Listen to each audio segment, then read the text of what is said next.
Sir, तुम्हाला एक प्रश्न विचारायचा आहे. म्हणजे काल आपण सगळ्यांनी जागतिक महिला दिन साजरा केला. तुमचं म्हणणं काय आहे? तुमचं मत काय आहे? काय आहे, जागतिक महिला दिवस मी वर्षातनं फक्त एकदा साजरा नाही करत. माझ्याकरता प्रत्येक दिवस हा महिला दिवसच आहे. कारण मी सगळ्या महिलांबरोबरच राहतो.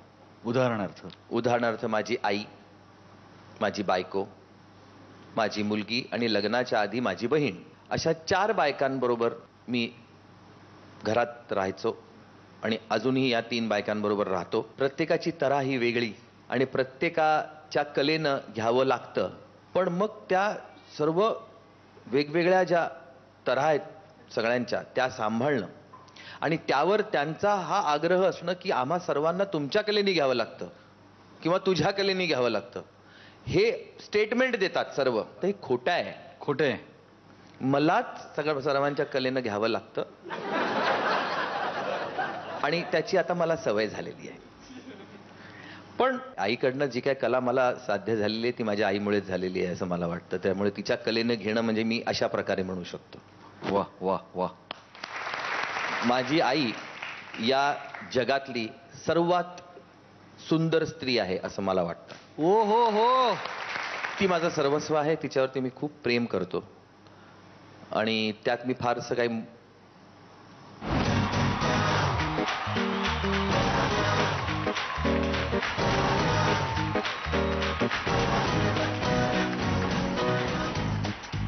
सर, प्रत्येक वेळी तुम्ही आम्हाला गोड सरप्राईज देत असता.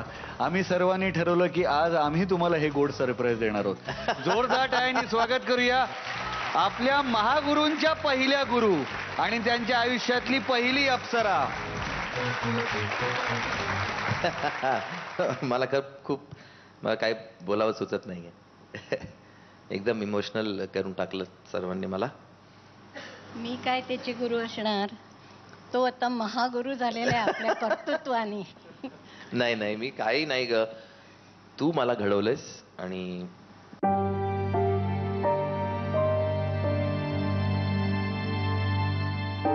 मुलांना घडवायचं असतं ते 12 वर्षापर्यंत.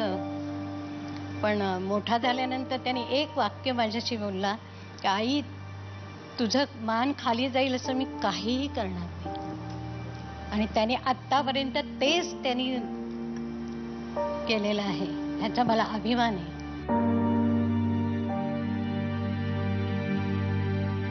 आणि हा एक मुलगा मला सगळ्या घराला त्यांनी त्याच्या वडिलांनंतर सांभाळलेला आहे. आणि मला खूप त्याचा अभिमान आहे की तो माझ्यावरती प्रेम करतो, तसं बायकोवरती प्रेम करतो, तसं आपल्या मुलीवरती प्रेम करतो. सगळ्यांना सारखं घरात वागवतो. आणखीन खूप चांगला मुलगा आहे.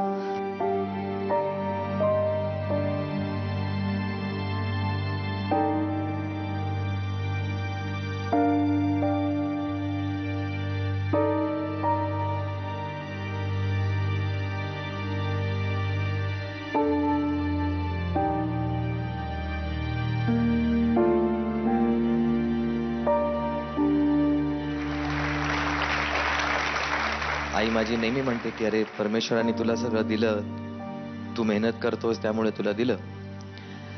पण माझं नेहमी असे प्रांजळ मत आहे माझं की माझ्या आईच्या नशिबात हे सगळं सुख होतं म्हणून मला परमेश्वराने हे दिलं. तिची सेवा करायचा मौका मला दिला परमेश्वराने. ते माझ्याकरता खूप आहे.